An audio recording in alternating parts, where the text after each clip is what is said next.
Salut à tous les amis, j'espère que vous vous portez bien. Ici, vous êtes sur Diaspora africaine et guerrier mental. Ici, on parle de développement personnel et d'entrepreneuriat. Ce sont des thématiques qui vous parlent de choses à faire. Premièrement, vous vous abonnez à la chaîne, vous partagez la vidéo autour de vous et vous nous suivez à travers nos réseaux sociaux, notamment Facebook et Instagram.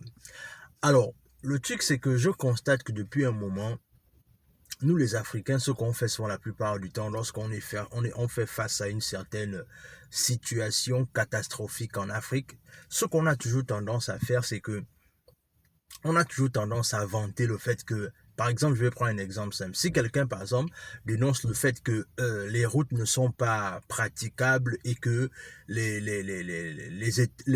gouvernants n'ont pas fait ce qu'il fallait, le truc, c'est que tout ça, c'est bien. Tout ça, c'est normal de dénoncer ce genre de choses. Parce que c'est dans la dénonce également que ceux qui ne foutent rien vont peut-être prendre conscience du fait qu'ils gèrent mal le pays et qu'à un moment donné, ils doivent travailler pour préparer leur prochaine réélection, s'il y a réélection dans tous les cas. Bref. Mais le truc, c'est que la plupart du temps, les personnes qui ont toujours tendance à dénoncer le fait que ça ne va pas chez nous en Afrique, c'est-à-dire qu'ils ont toujours tendance à parler du fait que oui, mais on ne comprend pas pourquoi est-ce que le pays n'est pas développé, pourquoi est-ce que le pays n'avance pas alors qu'on a les ressources naturelles. On a le pétrole, on a le manganèse, on a ceci, on a cela. Le truc, c'est qu'il y a une chose que peut-être beaucoup de personnes ne réalisent pas et il faut qu'on se le dise.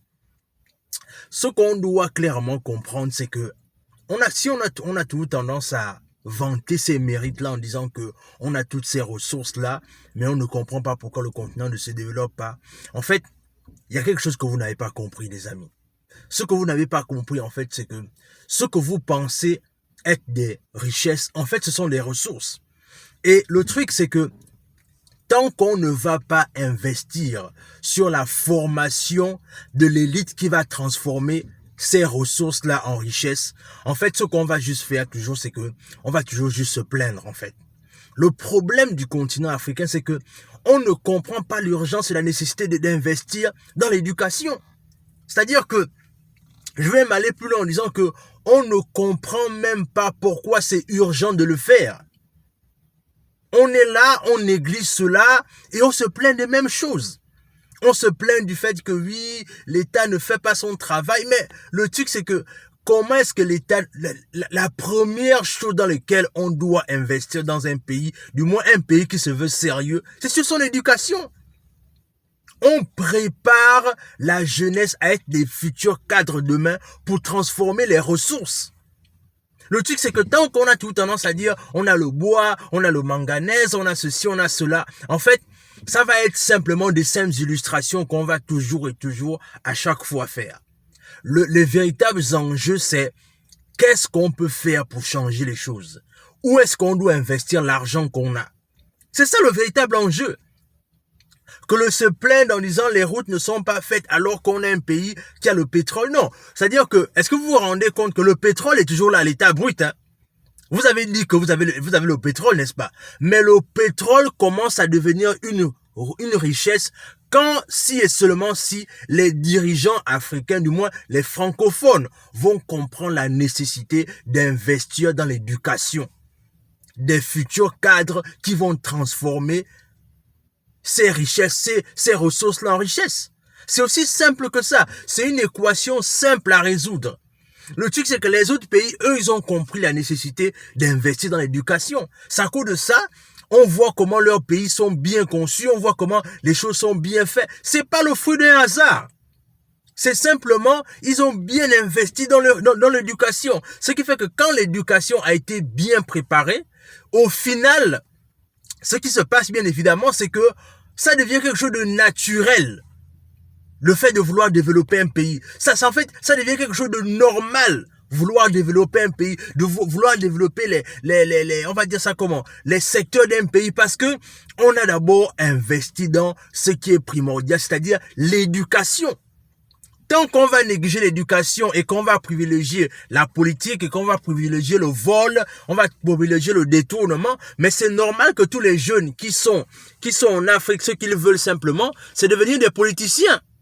Et il faut pas qu'on s'étonne pour ça. Parce que quand on voit un jeune et que lui, son but maintenant, c'est de faire la politique, mais pourquoi est-ce qu'on doit s'étonner? Parce que simplement, ce qu'on réalise, en fait, c'est que on est en train de préparer ce jeune-là à devenir un voleur de la République. Et c'est comme ça que ces jeunes-là, quand ils arrivent au pouvoir, ils reproduisent les mêmes choses. Parce qu'eux, ils sont convaincus que c'est la politique qui est le seul moyen par lequel les gens vont s'enrichir. Alors que si on investissait dans l'éducation de façon plus sérieuse, ce qu'on devait faire, en fait, c'est qu'on devait donner le choix à chacun de choisir, en fait, qu'est-ce qu'il veut faire véritablement. Et c'est comme ça qu'on devait créer de la richesse. Mais tant qu'on ne va pas investir dans l'éducation, il ne faut pas qu'on se plaigne du fait que les autres se développent et que nous, on est toujours, quelque part, on va dire ça entre parenthèses, en retard. Donc, c'était vraiment mon coup de gueule par rapport à ce sujet-là. Parce que tout à l'heure, je suis tombé sur une vidéo là où quelqu'un se plaignait du fait que l'état des routes au niveau de mon cher pays, le Gabon, n'était pas praticable, alors que les ressources, le pays est pétrolier. Mais le pays, même si le pays, je sais pas moi, a les ressources de tout ce que vous voulez. La preuve, c'est que regardez le Congo. Le Congo, à lui seul, c'est un scandale en termes de sous-sol. Mais tant qu'on ne développe pas l'éducation, en fait, rien ne va changer, en fait. Rien ne va changer. Et il faudrait que nos dirigeants comprennent ça. Dans tous les cas, partage la vidéo autour de toi, laisse un like, laisse un commentaire, abonne-toi à la chaîne et surtout dis-moi ce que tu en penses. Est-ce que tu penses que l'éducation c'est quelque chose sur lequel on doit privilégier ou bien parce que tu penses aussi que c'est quelque chose qu'on doit d'abord mettre de côté quelque part et dire que voilà, on veut d'abord détourner les fonds, voilà, juste pour être un peu plus pour faire un peu plus sérieux, mais investissons vraiment sur l'éducation, les amis.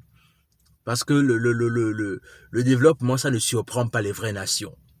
Et tant qu'on ne va pas comprendre la nécessité pour nous d'investir dans l'éducation, on sera toujours au niveau qu'on est. Donc, sur ce, on se dit à la prochaine.